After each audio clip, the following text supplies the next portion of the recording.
My name is Elijah Martin. I never imagined I'd share this tale, but the vision I had during my near-death experience changed everything. Jesus revealed something profound to me, and given the urgency of our era, I feel compelled to share it. The insights I gained are simply too significant to hold back. On January 15, 2025, I was dead for 9 minutes. In those fleeting moments, Jesus Christ disclosed to me startling truths about the California fires. Truths I am now obliged to share with everyone. The revelations I received are bound to stir you deeply. Allow me to explain how it all unfolded. For 28 years, I dedicated my life to battling blazes with the California Department of Forestry and Fire Protection. Firefighting was more than just a job. It was my mission. Each time I faced the Inferno, I sensed God's hand guiding and shielding me. Even after retiring, I continued to impart my knowledge as a consultant and trainer to aspiring firefighters. That fateful January morning seemed ordinary as I drove to a fire safety workshop at a local church. However, I suddenly felt unwell. My chest tightened and I struggled for breath. I pulled over, hoping a brief pause might help. That was the last moment I recall before losing consciousness. The events that followed profoundly altered my understanding of life, death, and the spiritual warfare currently engulfing California. The experience was so momentous, and its implications so vast, that I have prayed endlessly for the right words to express it. Jesus' directive was clear, though. I must share this message, despite the challenge of capturing its essence in mere words. The first sensation I recall after passing out was not darkness, but rather light, a light unlike any I had ever seen. It wasn't the stark glare of a hospital or the gentle radiance of a sunrise. This light seemed to emanate from everywhere yet nowhere, alive and cognizant. In that instant, I truly grasped the biblical depiction of God as light. I could see my own body slumped over in the truck below, surrounded by frantic helpers, but I felt detached, unbound by any fear or concern for leaving it behind. Instead, a peace that defies words enveloped me, surpassing simple calm or contentment. It was as though all my worries, fears, and earthly concerns were being lifted away.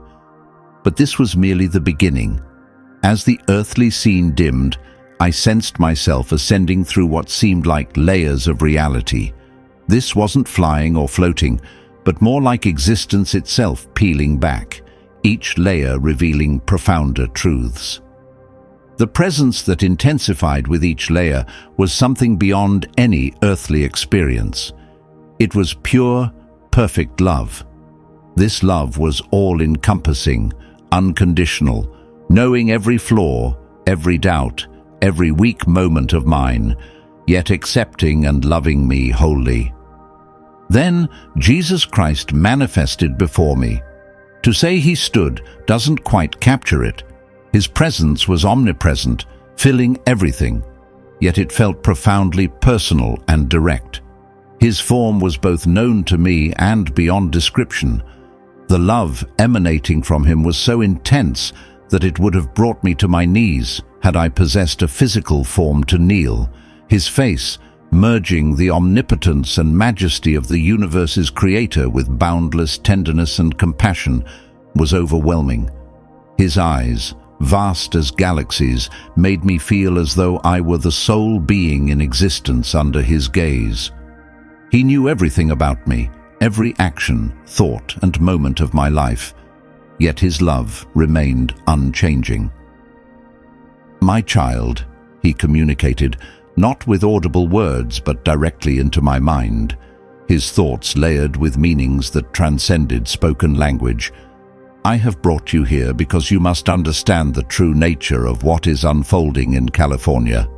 What you are about to witness, you must convey to my people." In that instant, our surroundings transformed. We were suddenly overlooking California from a vantage point that revealed not just the tangible world, but also its spiritual underpinnings. The view nearly overwhelmed me. The fires scorching the state were not merely physical blazes. They symbolized a profound spiritual turmoil that had been festering for generations. Jesus pointed out specific areas engulfed in intense spiritual darkness. "Watch carefully," he instructed. I observed how these darkened spots aligned precisely with the locales where the physical fires wreaked the most havoc. However, what I witnessed next left me utterly shaken. Amidst these fires were entities, not physical beings, but spiritual presences that seemed to thrive on the infernos themselves. These were not the stereotypical demons of lore, but rather living shadows that contorted and twisted within the flames, gaining strength as the fires consumed more land. These fires, Jesus clarified, are not just natural calamities. They are physical expressions of spiritual decay. The adversary has exploited the hearts that have strayed from truth, from love, from me. Every time my children opt for worldly paths over my teachings, these entities intensify. He revealed the workings of these spiritual forces. They didn't ignite the physical fires themselves. Their methods were subtler. They swayed human choices and behaviors that cultivated conditions ripe for fires to ignite and proliferate. They thrived on human emotions, fear, anger, and particularly spiritual indifference. "Look deeper," Jesus urged, and suddenly my vision expanded to the spiritual dimension. I could see how these entities sowed deceit in people's hearts, perpetuating beliefs that God didn't exist, that truth was subjective, and that personal comfort outweighed spiritual development. As more individuals accepted these falsehoods, the spiritual darkness intensified, making the physical fires tougher to quell. However, Jesus then showed me a vision that restored my hope. In some regions, I saw brilliant beacons of light resisting the encroaching darkness. He explained that these lights represented individuals and communities steadfast in their faith, prioritizing God and fostering a true connection with Him. In places where these lights blazed the brightest, the malevolent entities found it challenging to dominate, and the physical fires struggled to progress. These areas were not immune to fires, but the blazes there did not amass the overwhelming force seen elsewhere. "Watch this carefully," Jesus instructed, unfolding a series of visions that traced the gradual spiritual decline of California across generations. The change wasn't abrupt, it occurred subtly, almost unnoticeably. People didn't overtly discard God, instead they relegated Him to the periphery of their lives. Authentic worship was supplanted by entertainment, deep faith by superficial spirituality, and true community by digital interactions. "My church," Jesus expressed with profound sadness, "has too often opted for comfort over conviction, popularity over truth, compromise over courage. Many who claim my name have substituted relationship with ritual, passion with programs, and heartfelt worship with hollow traditions." He then revealed the potential future if this trajectory persisted. The vision was chilling. I witnessed fires spreading further and more fiercely than ever before, not just devouring forests and buildings, but seemingly erasing the very essence of society. These were not mere wildfires. They symbolized divine judgment, incinerating everything not grounded on the robust foundation of genuine faith. Then Jesus revealed to me a different path, the path of redemption. I witnessed individuals awakening, wholeheartedly turning back to God. I saw churches transformed into true places of worship, not merely venues for socializing. Families embraced their faith sincerely, and entire communities were altered by the immense power of God's love. Where such changes occurred, the spiritual climate shifted profoundly. The malevolent forces that thrived on chaos began to weaken and pull back. The rampant fires, though still raging, grew controllable. Traditional firefighting methods turned more effective, as they no longer contended with unseen spiritual adversaries. "This," Jesus declared, "is the message you need to convey. The fires ravaging California can't be quelled by human efforts alone. No technology, no firefighting strategy, no governmental initiative can tackle the underlying issue.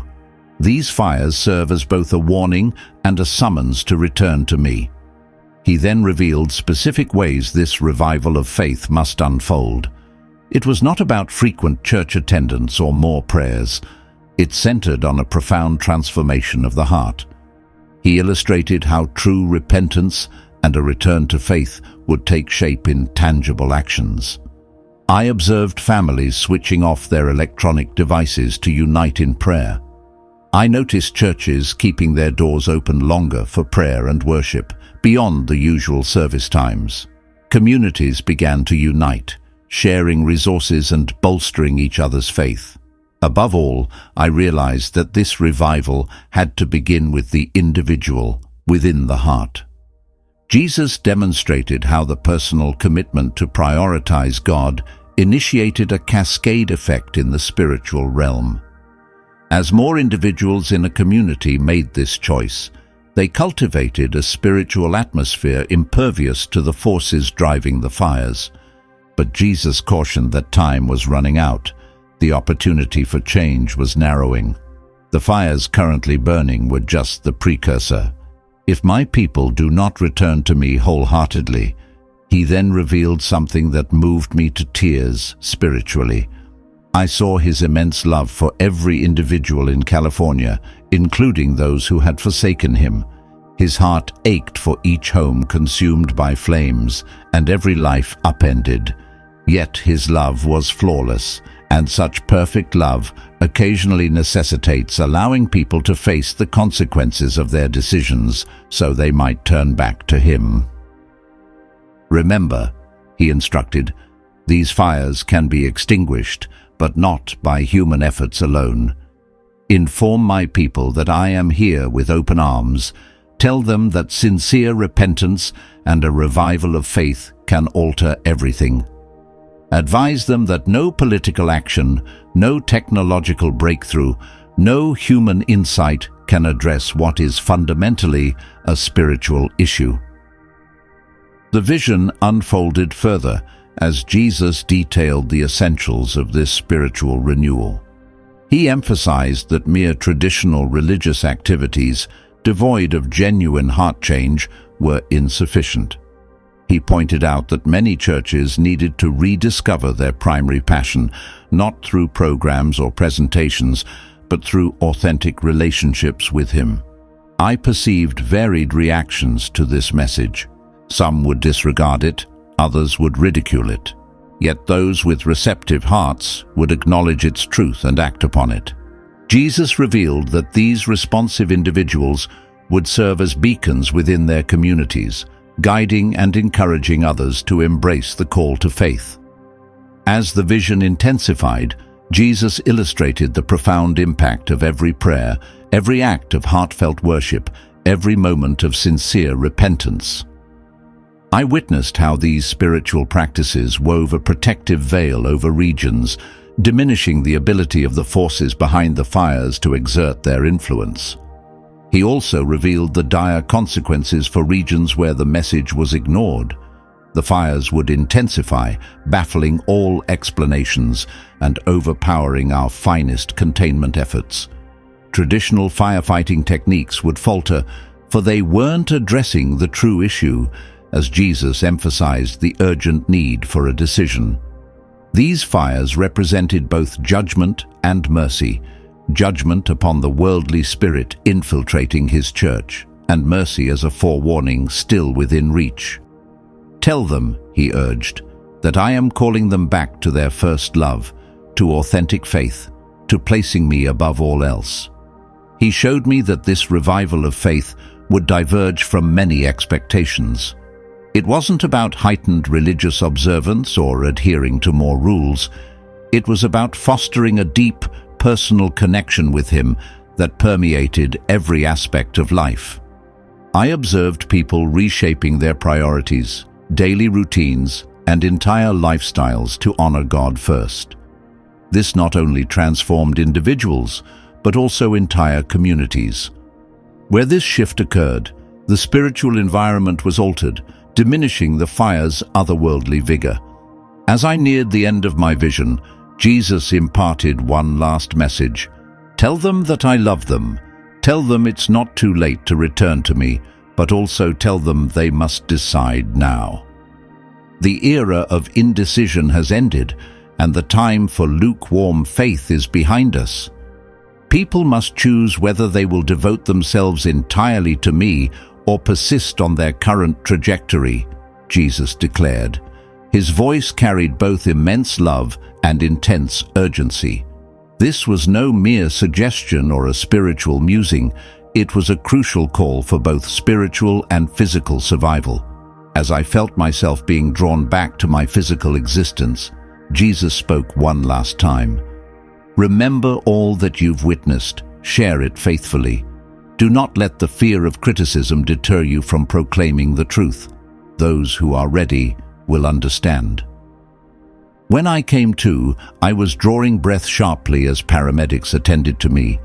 They later informed me that I had been clinically dead for exactly 9 minutes. According to medical science, I should have sustained brain damage due to the lack of oxygen. However, my mind was sharper than ever, charged with the vital message Jesus had entrusted to me. That is why I am sharing this testimony now. The revelation given to me is meant for all who will listen. The fires in California transcend natural calamities. They serve as a spiritual alarm, foreshadowing graver consequences if we fail to embrace true faith. The remedy is straightforward, yet demands what many are reluctant to offer: total surrender to God.